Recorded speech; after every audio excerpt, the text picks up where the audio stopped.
আসসালামু আলাইকুম আপুরা। Normal three quarter sleeve cutting দেখে নাও।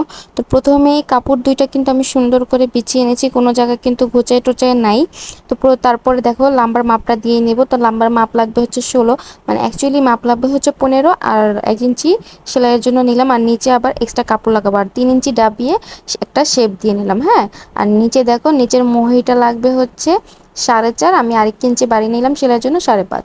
এবার দেখো মার্ক করা শেষ, এবার আমরা কেটে নিব। দেখো কেটে নিচ্ছি, সাইড দিয়েও কেটে নিচ্ছি। এবার চলো আমরা সেলাইয়ে চলে যাই। হ্যাঁ, সেলাইটা কিভাবে করছি সেটা দেখে নাও। আর এইখানে কিন্তু অবশ্যই কাটমার্ক করবে যাতে সেলাইয়ের সময় সুবিধা হয়। প্রথমেই দেখো কাপড়টা উল্টে নিলাম, উল্টো সাইডে কিন্তু এক কালারের একটা কাপড় দিয়ে আমরা হচ্ছে একটা ডিজাইন দিয়ে দিব। এটা দিলে একটু সুন্দর লাগবে দেখতে, কারণ নিচে কোনো ডিজাইন নেই হাতাটার, সেই জন্য এই এক কালার কাপড়টা দিয়ে একটা মোটা করে পাইপিনের মতো দিয়ে দিবে। এই যে দেখো, প্রথমে একটা সেলাই দিলাম, তারপর উপর দিয়ে একটু ঘষি নিবা নখ দিয়ে, যাতে করে কাপড়টা সুন্দর করে বসে থাকে। চাইলে ইস্ত্রি করে নিতে পারো। তারপর চাপ দিয়ে একটা চাপ সেলাই দিয়ে নিবা, তারপরে এই বন্ধ সাইডে আরও একটা চাপ সেলাই দিয়ে নিবা। তো হয়ে গেল। সবাই ভালো থাকো, সুস্থ থাকো।